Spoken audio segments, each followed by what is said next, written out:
జగన్ చేసింది చెబుతారు, చెప్పింది చేస్తారు. తమ అధినేత గురించి వైసీపీ నేతలు చెప్పుకునే మాట ఇది. కానీ గత ఎన్నికల్లో ప్రజలకు చాలా హామీలు ఇచ్చారని, వాటిని అమలు చేయలేకపోయారని ఒప్పుకునేందుకు మాత్రం ఇష్టపడరు. పచ్చని కాపురాల్లో మద్యం చిచ్చు పెడుతోంది. మానవ సంబంధాలు మంట కలిసిపోతున్నాయి. అందుకే తాను అధికారంలోకి వచ్చిన మరుక్షణం మద్య నిషేధం చేస్తామని జగన్ విపక్ష నేతగా హామీ ఇచ్చారు. కానీ గత 5 ఏళ్లుగా మద్య నిషేధం మాట అటు ఉంచితే చిత్ర విచిత్రమైన మద్యం పాలసీలను ప్రవేశపెట్టి మద్యం ధరను పెంచి నాసిరకం బ్రాండ్లు అమ్మించి ప్రజారోగ్యంతో చెలగాటమాడి ప్రజల విలువైన ప్రాణాలు కోల్పోవడానికి కారణమయ్యారు. ఇప్పుడు ఆ మద్య నిషేధం మాటనే మర్చిపోయారు. ఎన్నికల్లో కూడా అదే రకమైన హామీలు ఇచ్చేందుకు ప్రయత్నిస్తున్నారు. వైసీపీ అధికారంలోకి వచ్చిన తర్వాత సారీ చెప్పారు.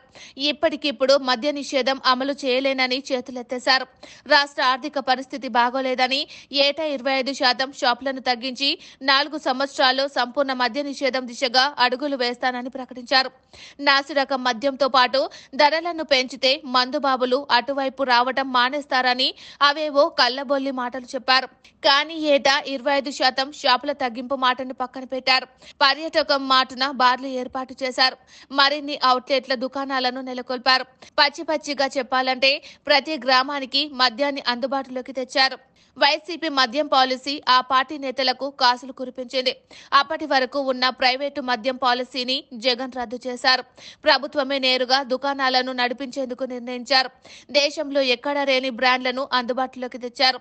ఆ బ్రాండ్లన్నీ వైసీపీ బడా నేతలవి కాగా షాపుల నిర్వహణ, వాటికి అద్దె నిర్ణయం, సిబ్బంది నియామకం వంటి వాటితో మరికొందరు చోటా నేతలు లబ్ధి పొందారు. ఇక దొంగసారా మద్యం తయారీ చేసి కింది స్థాయి నేతలు బాగుపడ్డారు. బాగుపడని వారి జాబితాలో ప్రజలే ఉన్నారు. అత్యధిక ధర చెల్లించి నాసిరకం మద్యం తాగి ఎన్ని రకాల రుగ్మతలు తెచ్చుకోవాలో అన్ని తెచ్చుకున్నారు. వేలాది మంది నకిలీ మద్యం తాగి చనిపోయారు. కానీ అవన్నీ అనారోగ్య జాబితాలోకి వెళ్లిపోయాయి. ఇప్పుడు అదే జగన్ మరోసారి ఓట్లు అడగడానికి ప్రజల మధ్యకి వస్తున్నారు. మద్య నిషేధం గురించి ఆయన ఒక్క మాట కూడా చెప్పడం లేదు. ప్రజలకు పంచడం ద్వారా రాజకీయాలు చేస్తున్న ఆయన తాను ఒక హామీ ఇచ్చాను అన్న విషయం పూర్తిగా మర్చిపోయారు.